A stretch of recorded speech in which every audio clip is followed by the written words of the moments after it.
Bem-vindo, bem-vinde, bem-vindo. É professor Marcelo Ferreira, ATPC, Diretoria de Ensino, região de Mojimirim. Eu quero agradecer mais essa oportunidade de me aproximar de todos nós, na condição de um pesquisador, na condição de um educador, que procura do estudo de um tema, de um conteúdo, através do currículo, o atendimento à nossa legislação e a nossa prerrogativa de estarmos nos formando e estudando, e teorizando e praticando esses conteúdos, temas, com a finalidade da aprendizagem significativa, dirigida aos nossos alunos. Bom, hoje nós estamos aqui para poder fundamentar e para poder multiplicar o tema da educação para as relações étnico-raciais indígenas. Depois nós vamos ter África, né, afrodescendência e afro-brasilidade. Nós vamos ter esses dois temas para poder trabalhar também na trilha antirracista. Então, de algum modo, que esse momento de multiplicação, ele também é um momento de replicabilidade, porque vai atender a todos nós educadores naqueles temas que são incandescentes, que estão na legislação e que pertencem ao corrente do currículo escolar. Então, nesse momento, a pedir licença a todos nós, eu vou começar a discorrer sobre indígenas, sobre uma formação que tivemos na Escola de Formação em São Paulo, né? E estamos atendendo aqui, em agosto, essa condição do ATPC para promover a nossa reciprocidade diante dos conteúdos e temas. Então, eu quero aqui, na língua tupi-guarani, do aprendizado que obtive lá, ainda estou me apropriando da linguagem, né, dessa alfabetização no Tupi-Guarani, eu vou saudar como eles me saudaram, né, e com muita alegria e com muita importância, eu saudo aqui o Aueté Catu, né, Aueté Catu, desse Tupi-Guarani, ele vai trazer a significação, a conceituação de que a minha essência se alegra em estar aqui e ser auxiliado por esse encontro. Aueté Catu. Da mesma forma, observado essa potência, né, dessa saudação, é olhar para uma outra significação, para um outro conceito, que é o Nhoboquetá. Né? Nhoboquetá quer dizer que nós vamos fazer um diálogo do corpo-mente, uma filosofia aqui do meditar, do reflexionar, para poder estar e permanecer Timboiá. Timboeá é aquele que representa, é aquele pelo qual é o símbolo maior da educação indígena, né? É aquele pelo qual ele se torna liderança, é o educador, é o professor, que a todo momento é acessado por todos ali na sala de aula. As salas de aula são dinâmicas, é uma outra diferenciação das salas de aulas muito comum das nossas classes, elas são diferenciadas. Então, a todo momento, para acessar aquela liderança, aquele educador, aquele profissional, que é a nossa referência na sala de aula, aos mais velhos, a todos aqueles que possuem a grande sabedoria e inteligência, Timboeá, o que é isso? Timboeá, o que é aquilo? Então, aqui nós vamos nos colocar para todos, todes e todas, Timboeá. Então, é com muita alegria que a gente se apropria desses logismos, lógico que são linguagens que nós deveríamos todo e sempre estar no nosso aprendizado, ainda muito recente para todos nós que somos educadores, se apropriar do Tupi-Guarani e observar que nessa PAN, né, e no pluriverso dessa cultura indígena, né, nós teremos muito mais de 270 culturas, linguagens e leituras de filosofia, de vida, de história e de todas as outras sabedorias que são fundamentais para todos nós e que em algum momento nós vamos acessá-la e tornar aprendizado. O que nós queremos aqui, de todo modo, é começar por um princípio na qual nós vamos, na cidadania global, no respeitabilidade, na observação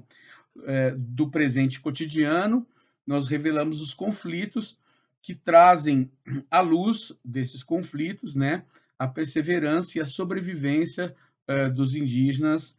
nessa terra Brasília, nesse Pindorama. Então, olhar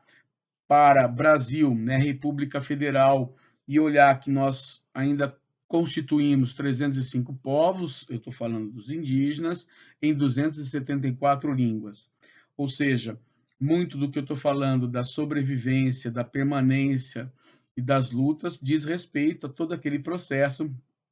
que é da infinidade de legislação, demarcação dos territórios e os processos pelo qual diz respeito à sobrevivência de quem está lá e quem vive nos aldeamentos e quem vive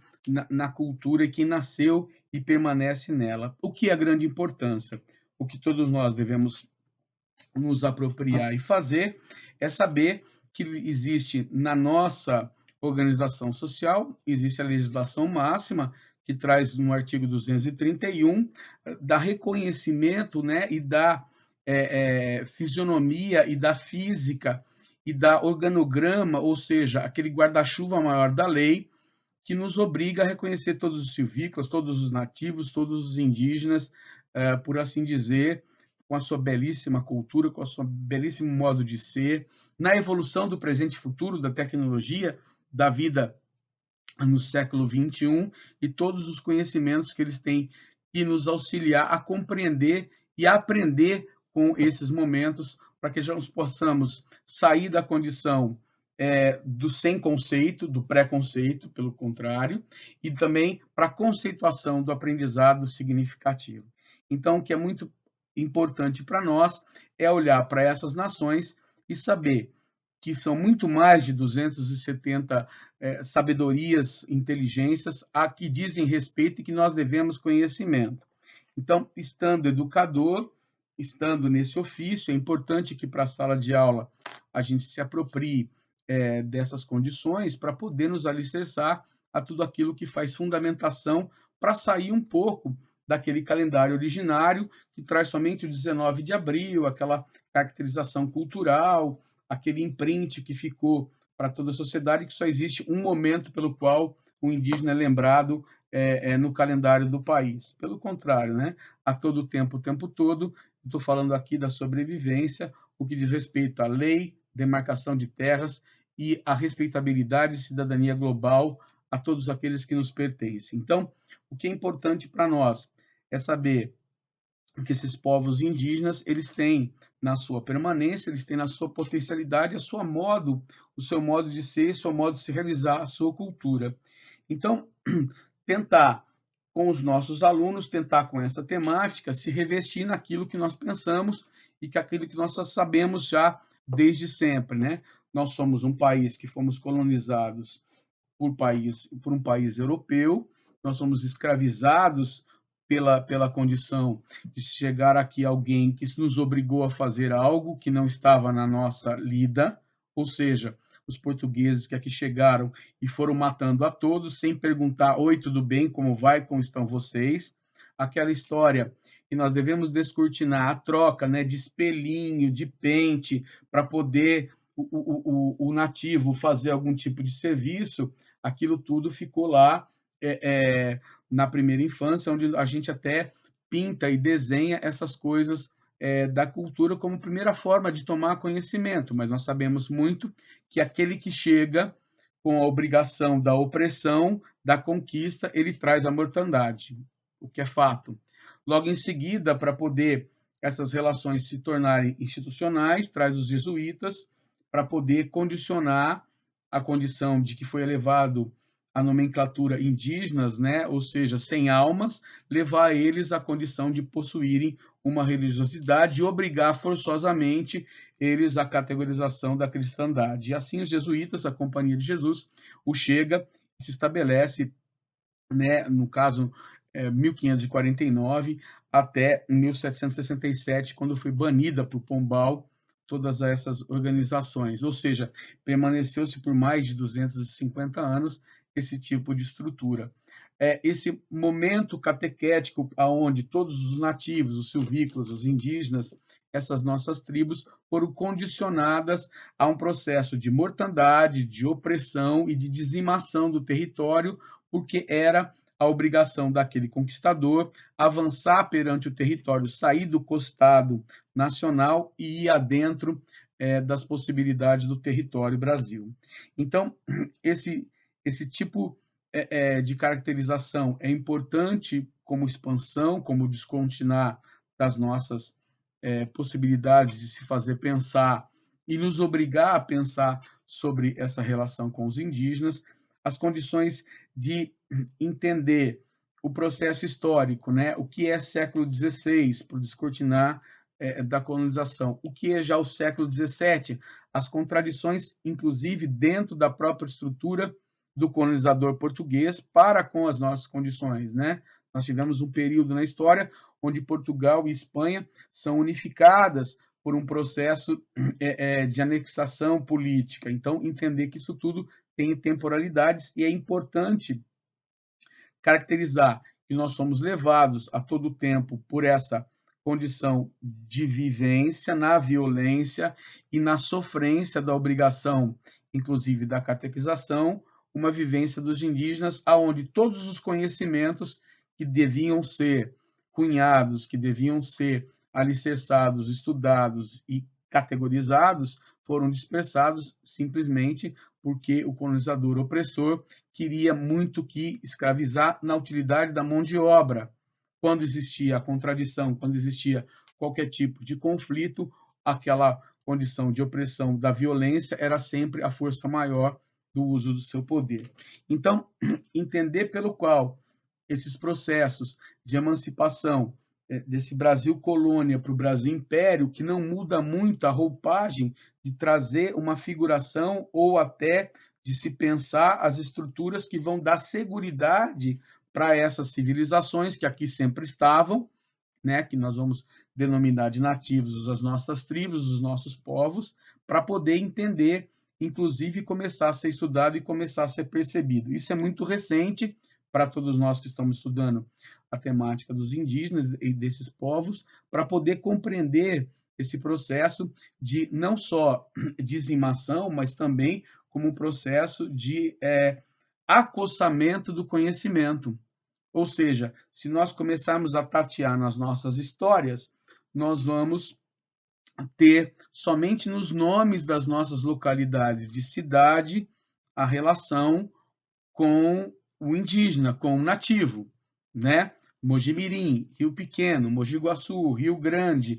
Itapira, Pedra que Canta, e, por favor, me corrijam aqui, o meu Tupi-Guarani, e, por assim dizer, as nossas cidades foram sendo dados os seus nomes, respeitando, inclusive, aquelas culturas que aqui estavam. Mas, além de respeitar as nomenclaturas, os nomes das coisas, da natureza e de tudo que ali se cerca, era muito mais importante para todos nós tomar conhecimento sobre a cultura, sobre essa diversidade, sobre esse pluriverso que é caracterizado pelo mundo indígena, né? Desde a sua história, da sua sociologia, do seu processo, inclusive, da sua antropologia e até da sua espiritualidade, né? Isso tudo fica segundo plano. Nós estamos agora, muito recentemente, nos últimos 100, 200 anos, descortinando isso para poder tornar visível e tornar estudável e recuperar isso e nos valorizar como condição de respeitabilidade de todos aqueles que estão e permanecem nessa terra, os nossos nativos, os nossos índios, as nossas tribos. Então, levando para um processo de viajar na história, entender os tempos históricos, o processo é importante para poder categorizar os tempos pelo qual se passa toda a condição dos indígenas, em um momento quebrar dos paradigmas em relação de dizer que havia na mão de obra forçosa indígena, havia indisposição, né? Pelo contrário, o que houve foi mortandade e violência, é por isso que as guerras contra o colonizador e os indígenas, elas são constantes, porque é um povo muito guerreiro, é um povo muito aguerrido e não aceita esse tipo de dominação, porque inclusive ele, em contato com as outras tribos, cada nação, uma divergência, cada possibilidade, um estabelecimento da sua própria história. Então,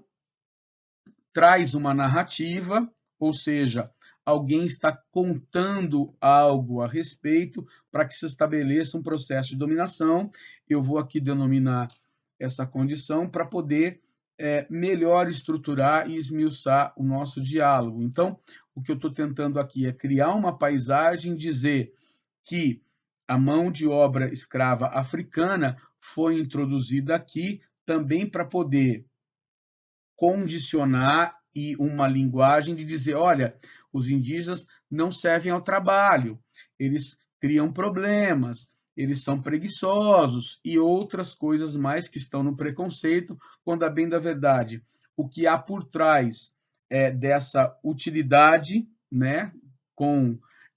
a reflexão da palavra, de se utilizar a mão de obra escrava africana é o tráfico e o volume mercantil, o volume de negócio de capital envolvido, ou seja, tribos africanas que guerreiam com as outras tribos africanas, que negociam com os europeus, e os europeus que são do trânsito do Atlântico, que a maioria deles é em poder dos ingleses, que fazem muito bem uso disso para mais de 200 anos, e fazem com que os grandes fluxos e as grandes migrações, né, as grandes violências de retirar essas populações da África e trazerem às Américas. E assim no Brasil, assim foi utilizado em larga escala e foi um processo muito violento. Mais à frente nós vamos falar de África, de afro-brasileiridade, para também categorizar o nosso processo de civilização, o nosso processo de entendimento de cidadania global. Então, cabe aqui, retomando em relação aos indígenas, né? Ou seja, trazer essa história, né, das comunidades nativas, dos nossos indígenas, nossos silvícolas, trazer aqui a historicidade em relação ao processo de educação, ao processo de dominação violento, e o que somente sobrou foi tão apagado, tão desestruturados, que muito poucos são os museus que existem hoje em dia, um dia no calendário escolar, e reduzido ainda mais pelo processo de que pouco conhecimento, de fato, estão nos nossos livros, estão nas nossas biografias para tratar sobre essa possibilidade. Então, isso é importante a gente aclarar e ter sabedoria para dialogar sobre esse tema. Então, olhar, né, para aquela coisa de que pensar que na recém-república implantada há um tipo de pensamento, há já um momento de observação que é preciso criar um tipo de atendimento, um tipo de atenção em relação a essa possibilidade de olhar para os povos nativos e para os povos que estavam sempre aqui, os indígenas, que é criado um serviço, né, de proteção ao índio, serviço que traz muito mais a regulamentação de territórios pela condição da sua exploração, frente à nova estrutura de exploração da terra, né, agora com o período de Império República, e na República ainda mais esse serviço de proteção indígena foi um serviço de desproteção, de desmembramento, perdão, e de entroncamento de lutas e combates e conflitos. Então, pensar, né, que, genericamente, constatar de que permaneceu algumas estruturas que estavam lá na colônia, né, as missões religiosas continuaram a entrando e a permeando esses territórios, continuar de que muitas vezes valorizava que esses indígenas, que essas populações tivessem somente uma condição arraigada à agricultura, tivesse alguma coisa próxima a uma domesticação, né, pela própria mão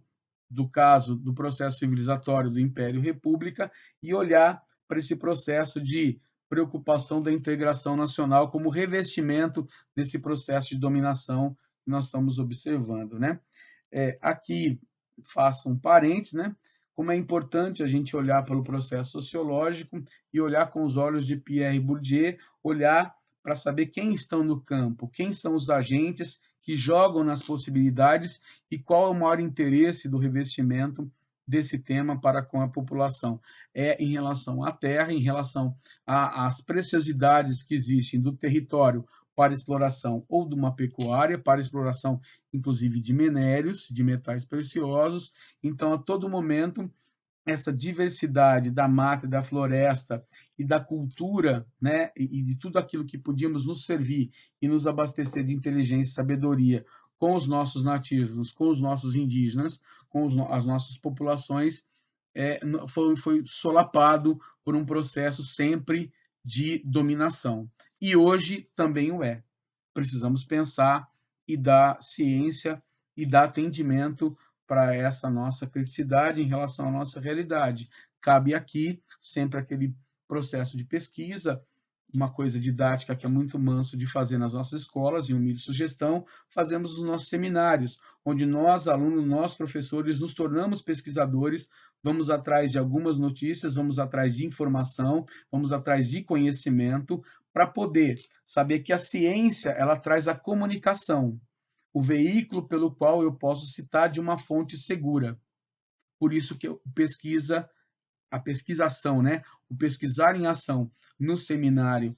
de sala de aula, ela traz essa facilidade didática de nós apropriarmos e estudarmos um tema. Eu venho aqui somente com um processo de disparador de ideias para nós nos encontrarmos e dialogarmos sobre um tema. Há ainda, para a evolução dos processos, né? Que sai desse serviço de proteção para a Fundação Nacional do Índio, né? Olhando aí pelos períodos pelo qual a nossa história sai do Império para a República, né? Alguns movimentos vão tentar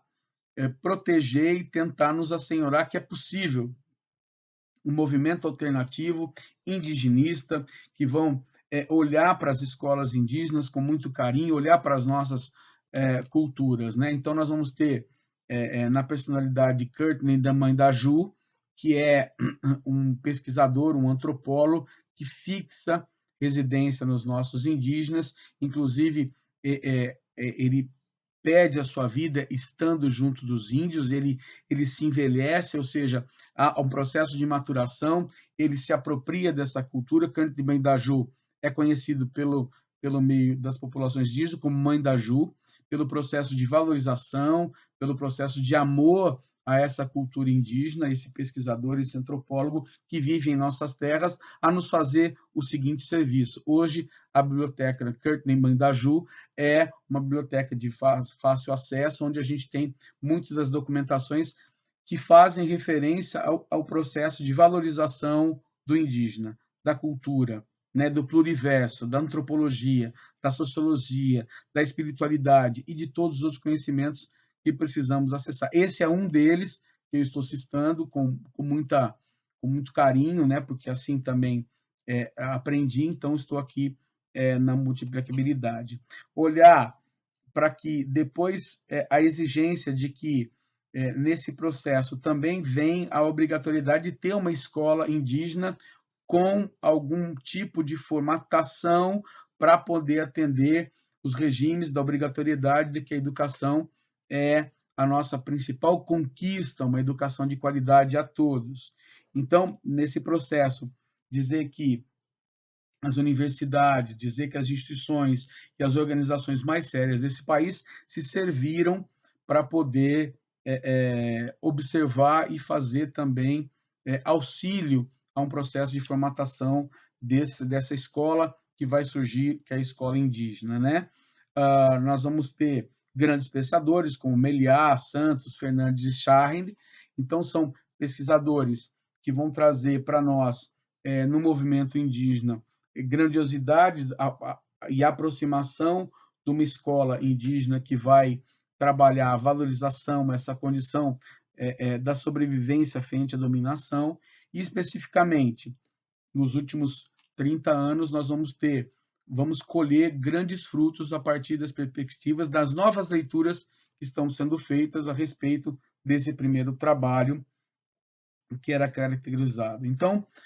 para nós aqui, nos revestimos também de que é sempre uma lei que tem uma importância nesse balanço de luta pela sobrevivência dos povos indígenas. Nós vamos citar a Constituição Federal de 88, nós vamos citar, né, a temática da responsabilização pela Fundação Nacional do Índio, a FUNAI, com o MEC em 1991, a LDB do Bem em 1996, nós vamos depois ter o RCNEI, que é de 93, nós vamos ter o parecer 14 de 99, a resolução 3 de 99 e o PNE, né, Plano Nacional de Educação, de 2001, né? Além do decreto de território étnico-educacional de 2009 e as diretrizes curriculares de 2012 e as diretrizes de todas as outras legislações que foram, ao longo do tempo, nos auxiliando a essa importância. Então, eu estou aqui, né, professor Marcelo Ferreira, nesse ATPC, com essa possibilidade de um disparador de ideia, aonde valorizar, né, que cunhando aí os dados do IBGE, né, 240 povos indígenas, né, somando muito mais de 890 mil pessoas, né, distribuídas aí entre 325 mil em cidades e 572 mil nas zonas rurais, nós vamos ter esse belíssimo trabalho para poder cunhar e estudar e aprender dos direitos que diz respeito à interculturalidade, à questão bilíngue e multilíngue, que diz respeito às nações indígenas, saber do direito à valorização das identidades étnicas, saber da valorização do acesso a esses conhecimentos, do direito e participação das organizações que fundamentam e trazem as identidades indígenas, saber que nós temos que a respeitabilidade maior para uma política de territórios étnico-raciais, saber que esse Plano Nacional de Educação reconhece essa dinâmica, né, do pluriverso, né, das dimensões políticas, culturais e identitárias do nosso espaço, saber que esse território é o território da cidadania, é o território onde todas as comunidades nos pertencem, nós precisamos dar respeitabilidade e dar essa condição maior de entendimento e de letramento para poder nós nos aproveitarmos desses passos que estamos estudando sobre esses temas e aprender a conhecer tudo aquilo que pode nos agregar para conteúdo e tema, abastecer lá as nossas aulas e as nossas sequências nas nossas práticas didáticas. Então, olhar para esse espaço simbólico da terra, tradição, dos valores da língua, dos valores da cultura, de uma economia, de religiosidade, saber de todas essas referências que dão identidade que traz para nós a potência de dizer que quanto maior o meu entendimento no presente, melhor a categorização e melhor o debate e o pensar e o agir sobre o presente e futuro. É isso que é fundamental para a gente poder entender sobre essa consolidação de nós na autonomia da cidadania global. Então, para o nosso olhar em relação ao estado de São Paulo, nós temos 5 etnias, né? Nós temos os Krenakas, os Terenas, o Caiagã, o Tupi e o Guarani. Eles estão basicamente distribuídos próximo do litoral, algumas poucas outras estão distribuídas no território paulista, eu estou chamando de território do estado de São Paulo, né? Então, nós vamos ter essas regiões estabelecidas através do atendimento das escolas indígenas, do atendimento especializado em relação à educação indígena. Então, eu me coloco aqui nesse momento final, nesse momento presente final, em relação aos indígenas, agradecendo esse momento de participação a todos os nossos educadores, educadoras e todos e todas que possamos aqui, né, como um disparador de ideia, trazer respeitabilidade e cidadania global desse tema. Vamos à frente, trabalhar na próxima temática com África, africanidades e afro-brasileiridade, que é o que nos diz respeito a essa cidadania global. Até lá, muito obrigado.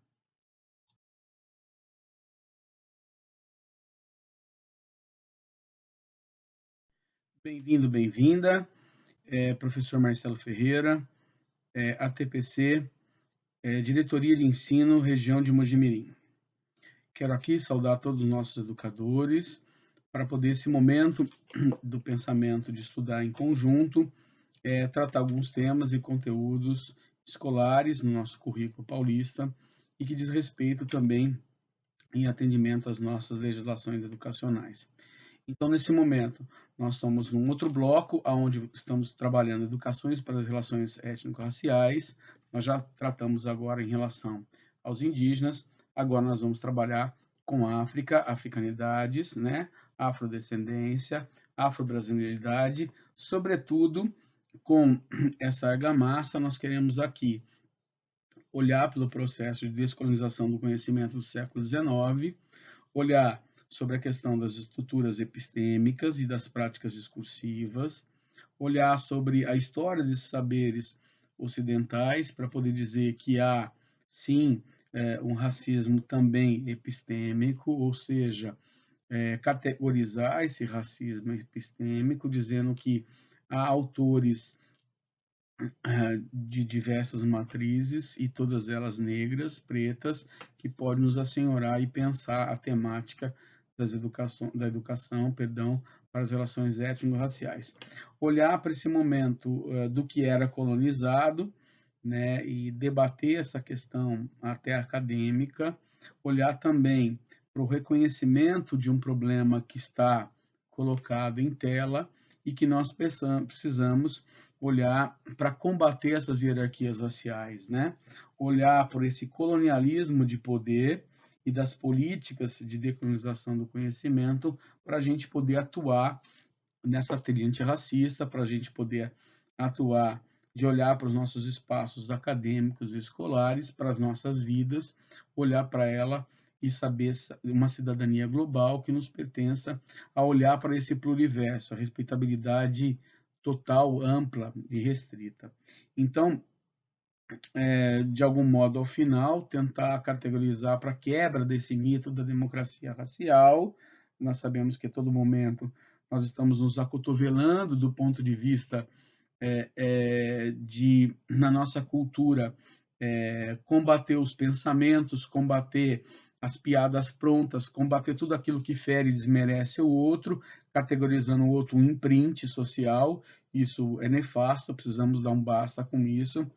e que precisamos fazer isso de ontem para hoje e para o futuro desde sempre. Então,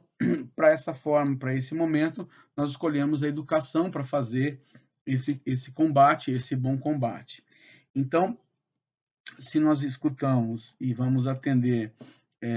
a esses preceitos, nós queremos olhar para alguns pilares e que nos olham e nos assenhoram para tratar desses belíssimos pensadores que vão nos assenhorar nos recortes que vamos produzir a seguir, né? E essa formação também ela acompanha um material didático que nos auxilia a pensar esses pensadores, né? Então nós vamos ter o sociólogo humanista peruano, o Aníbal Quijano, né? Ele é professor nacional maior de São Marcos, da Universidade de São Marcos. Nós o perdemos em 2018, uma grande perca. Um professor que traz o conceito de colonialismo de poder, né? Nós temos um grande combatente, belíssimo, né? Boaventura de Souza Santos, né? Da Universidade de Yale, também catedrático de Coimbra, de Portugal. Esse português que é belíssimo entre nós, a todo instante nos produz reflexões sobre a nossa realidade, maravilhoso. O nosso Florestan Fernandes, né, o grande pilar, o grande sustentador e que coloca o dedo na ferida, né, todo e sempre, também nos o perdemos em 95, o nosso sociólogo, antropólogo, escritor, o nosso político, né, da Universidade de São Paulo, o professor Florestan Fernandes. As nossas reverências a todos esses que nos pertencem na beleza da singeleza dos seus conhecimentos. Nós temos aqui também, belíssimo, né, maravilhoso, Kabengele Munanga, o antropólogo e professor congolês, né, brasileiro-congolês, na Universidade de Lubumbashi, no Congo, e da Universidade de São Paulo, onde é titular do Departamento de Antropologia. E para todo e sempre, né, a liga dessa argamassa, né, belíssimo, maravilhoso Foucault, que é o nosso filósofo, historiador, teórico social, crítico literato francês, que do Collège de France, né, com suas grandes obras em relação às nossas aulas, nos presenteia com a arqueologia do saber, com sistemas de pensamento, com a genealogia do saber. Muito do meu trabalho aqui eu rendo reverências a Foucault. Então,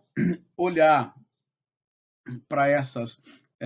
estruturas de pensamento desses pensadores que eu acabei de citar, é um enfrentamento para nós que somos aqueles que estamos detendo o poder da palavra e o poder do conhecimento para poder nos assenhorar de uma melhor formação. Então,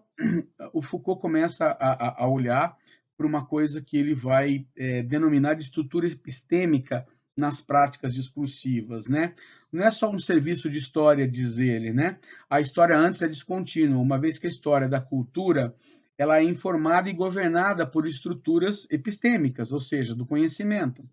e que o nível de inconsciência é permeado, qualificando os diversos campos do saber no período cultural que se distingue pela própria estrutura do sistema. Ou seja, ele está dizendo que algum tipo de conhecimento ele é proposto e ele é trabalhado, arquitetado por uma contemporaneidade para também localizar isso de um período de tempo e espaço,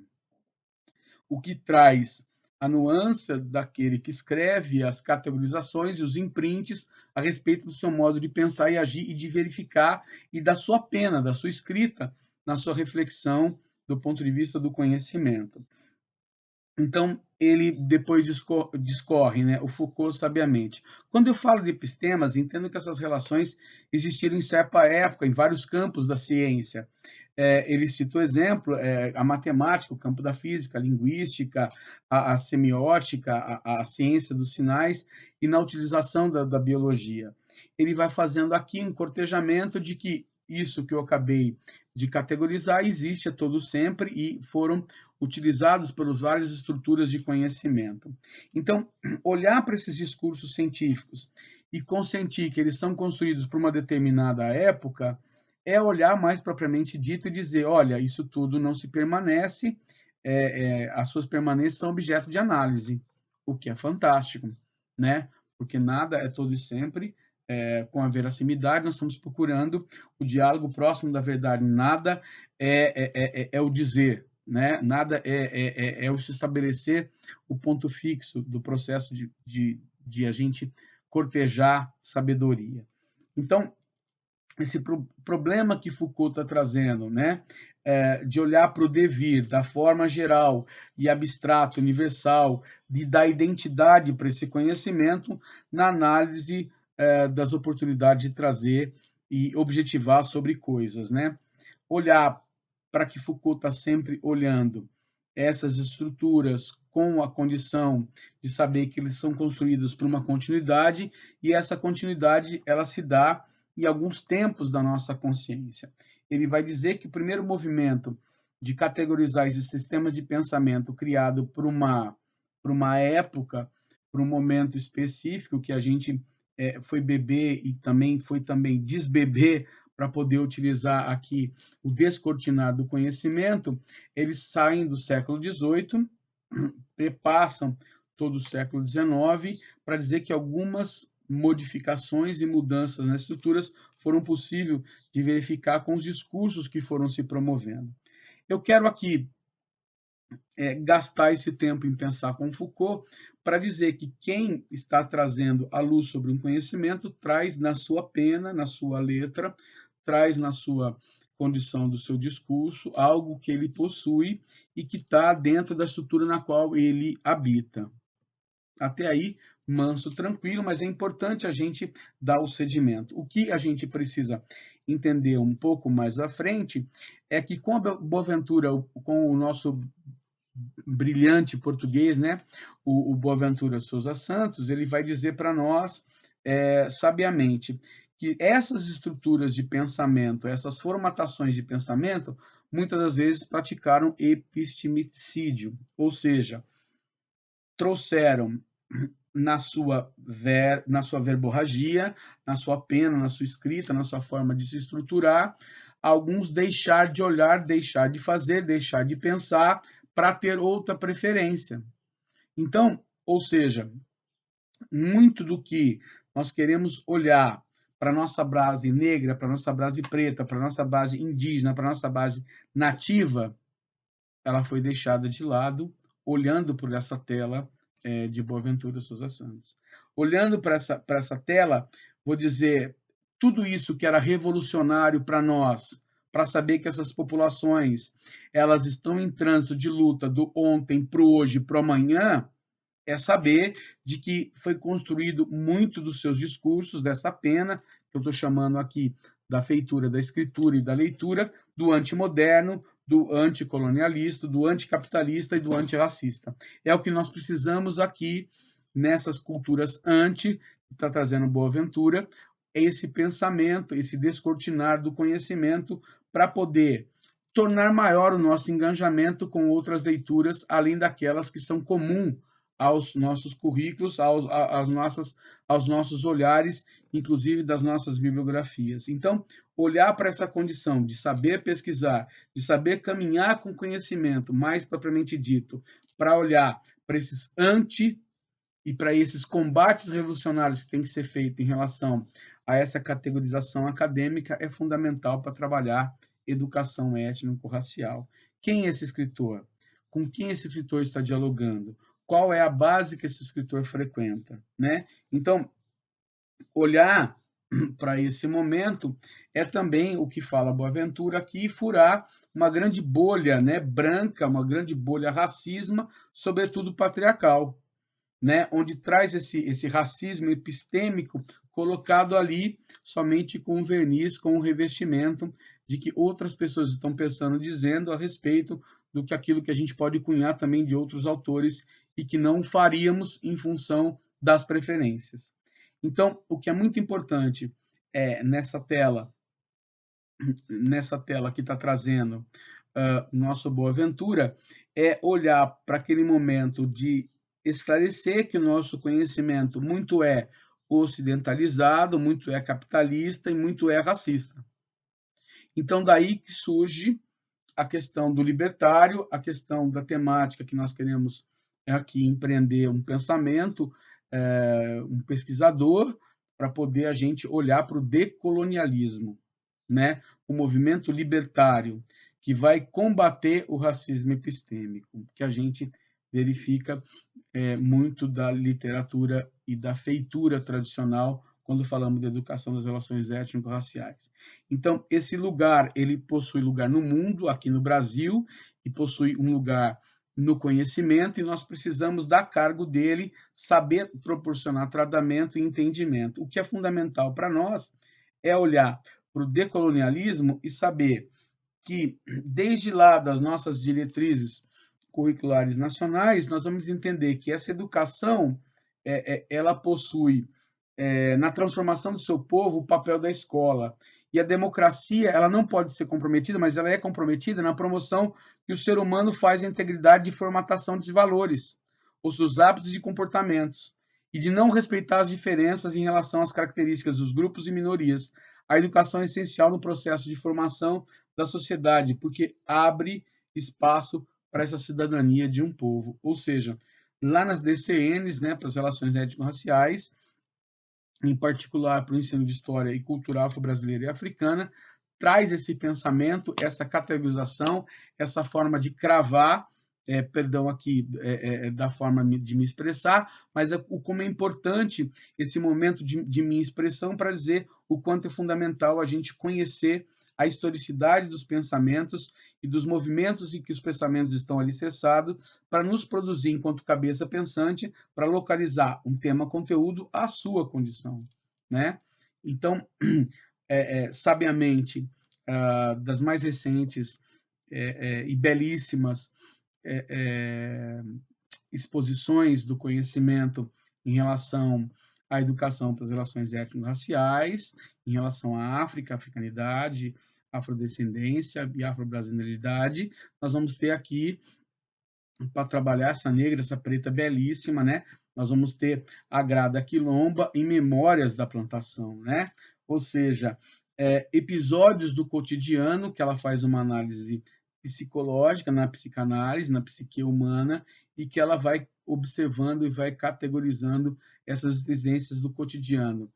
Rememora que agora há pouco eu havia dito que a gente tem na cultura nossa o pensar naquelas piadas prontas, até naqueles pensamentos prontos, até naquele momento do imprint, da verborragia que a gente dá denominação para as coisas, é esse momento que a Grada Quilomba está trazendo aqui, que essa psique ela está ali e precisamos no combate, no bom combate, né, nessa decolonização, saber tratar isso e da localidade, do fomento disso tudo que traz o nosso esclarecimento, na nossa elucidação. Então, desenvolver essas temáticas é sim respeitar a 11.645 de 2008, que é a nossa legislação maior, que traz aqui também as DCNs, e também saber que a divulgação e a veiculação desse tipo de pensamento, desse tipo de reflexão, diz respeito ao atendimento dessa legislação. E o que é importante para nós é nos tornarmos aqui sempre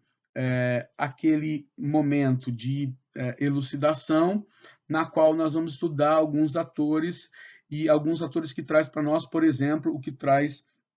a tia Amanda Aditi, que ela traz o período de uma única história, né? É uma belíssima escritora e que ela traz que é tão perigoso a feitura da leitura de uma única voz, porque essa única voz traz tudo daquilo já dito na epistemologia que Foucault atesta da dominação, naquele combate que Boaventura está nos alicerçando, que é preciso fazer do anticapitalismo, do antirracismo, né, de tudo aquilo que está no anti-ocidentalismo, que traz para nós essa redoma, precisamos furar ela e dizer que é possível, né, compor a nossa cultura, as nossas vidas com bases de amplitudes, de horizontes e de cidadania global, na expansão daquilo que precisamos buscar, né, como combate daquilo que precisamos saber, né, para poder a gente sair daquilo que tem sido o comum, infelizmente. Machismo, sexismo e a colonização do pensamento, né, em relação à questão da raça, em relação ao racismo. Então, essa trilha antirracista quer, sobretudo, reconhecer que o conhecimento ele é posicionamento de algumas estruturas acadêmicas, que precisamos fazer essa leitura na qual a decolonização é fundamental e é importante. E reconhecer que toda a produção existe um contexto, como já atestava sabiamente o nosso Foucault. Então, para a gente poder ir caminhando com essas autoras, com essas negras belíssimas e trazendo para nós pensamentos fundamentais, eu também trago aqui a nossa professora da Universidade Federal do Recôncavo Baiano, Ângela Figueiredo, que ela sabiamente vai trazer e vai cunhar para nós, né, que esse Brasil que está ali, né, racializado, né, nesse discurso que é o imprint, né, da mestiçagem, da resistência da implementação da política de inclusão, esse olhar que continua colonizado, né? Então é preciso que a gente possa aclarar a nossa retina, né? Ter ciência dessas práticas para justamente observar que essa dimensão está na sala de aula, mas ela está na sala de aula porque ela chegou por um veio acadêmico, ela chegou por uma cultura acadêmica. E é nesses momentos pelo qual nós precisamos entender que desde lá de Florestante, em 1972, ele está dizendo, olha, há um sistema imperativo que constrói um pensamento de dominação a respeito dos conceitos. Vamos observar todos aqueles que estão pensando da mesma forma. Era o que dizia Foucault, já também na mesma década de 70. Ou seja, depois nós vamos ter em 79, o Carlos Hasselbalch vai dizer que essa discriminação racial, né, essa competitividade do capitalismo, né, e o sentido de colonização moderna traz para nós um acossamento. A partir dos anos 80, ou seja, é tudo muito recente, o que eu estou dizendo, do século XX, do século XXI, nós estamos dizendo que as nossas universidades foram começar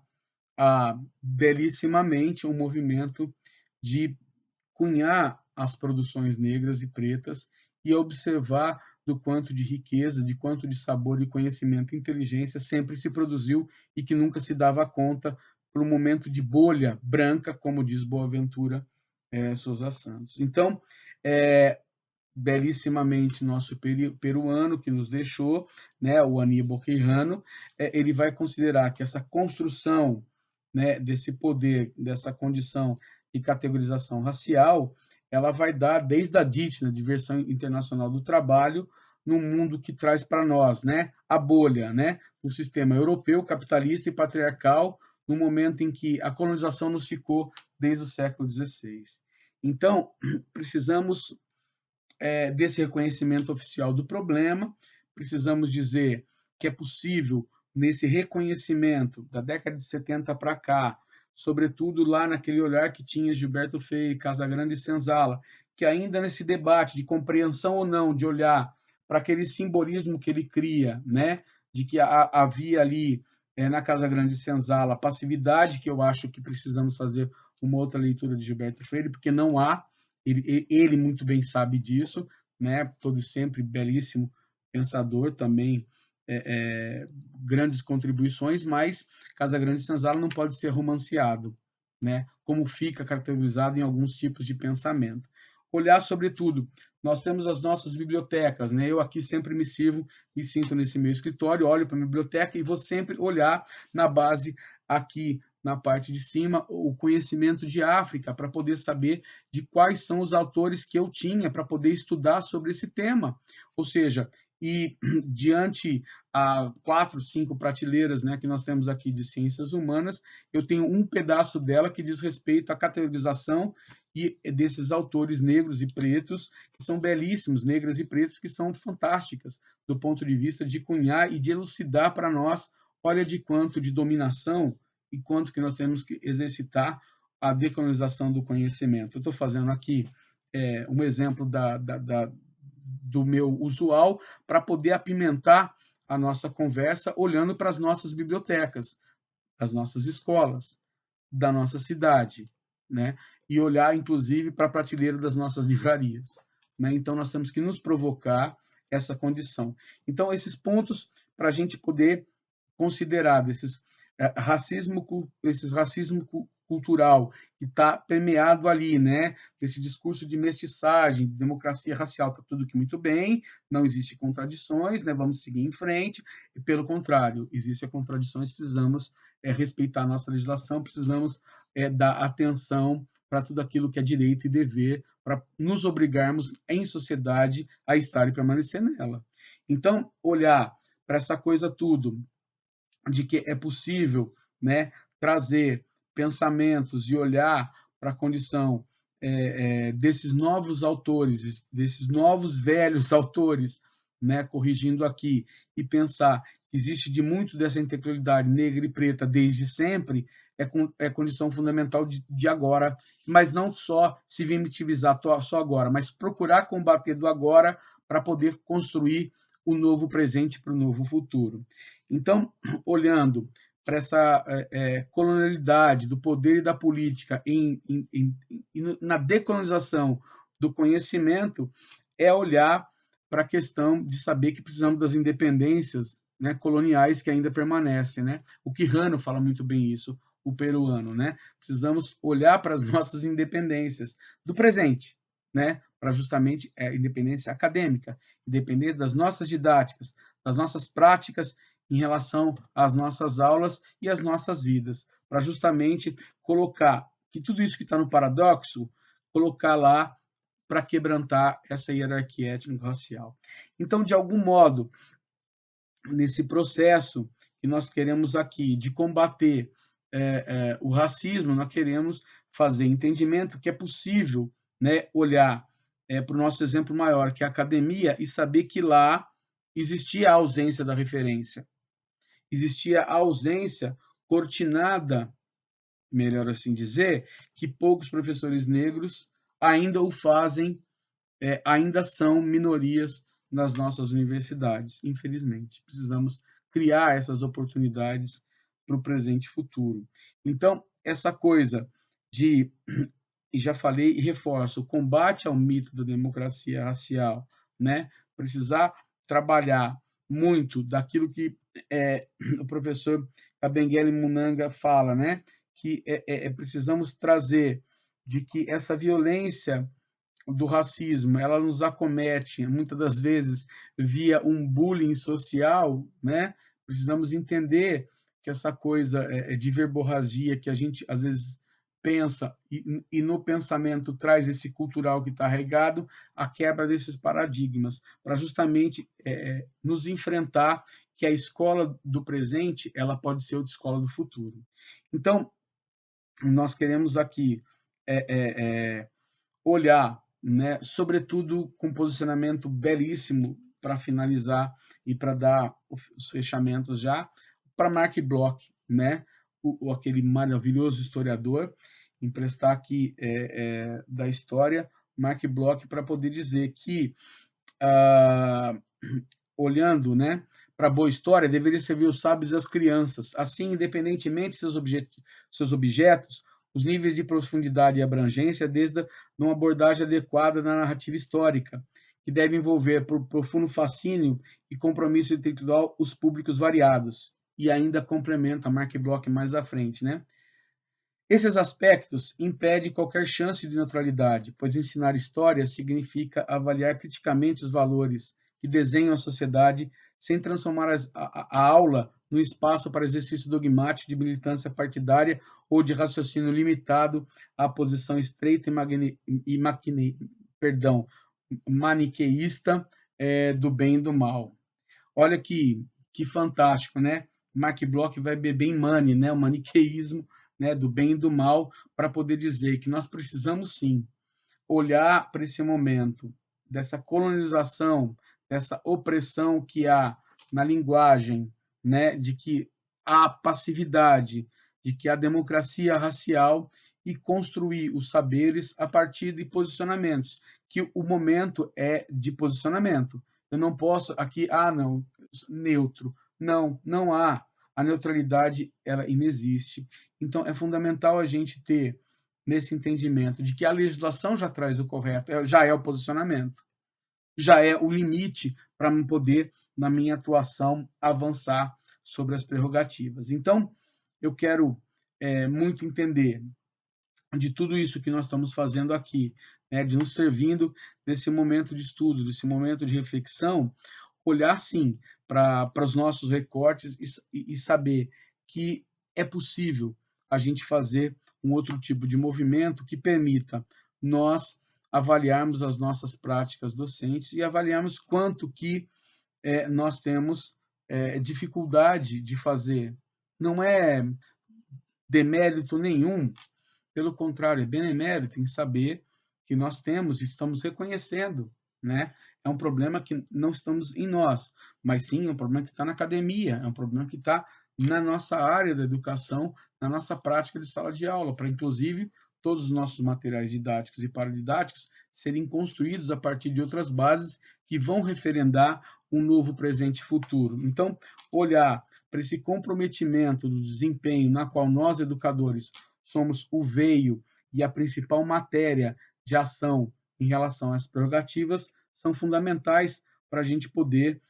olhar para a nossa vida do particular, para a nossa vida do social, para a nossa vida do coletivo, que a transformação é possível. E que na educação, desde sempre, todos porta-dentro na educação freiriana merecem e estão e fazem educação, e são educadores, né? Então, é com essa reverência aqui freiriana que eu quero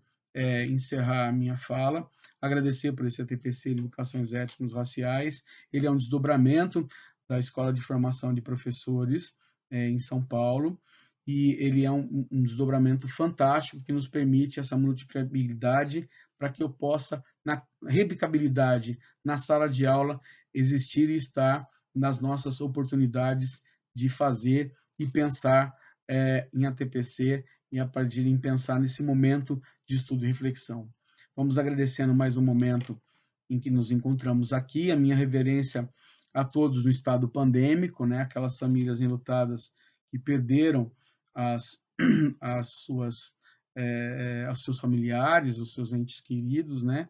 Nós nos encontramos a partir de 660 mil mortes, o que é muito preocupante para nós, a nossa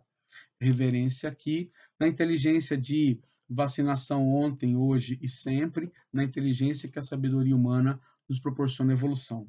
Muito obrigado pela oportunidade. Até lá. Grande abraço.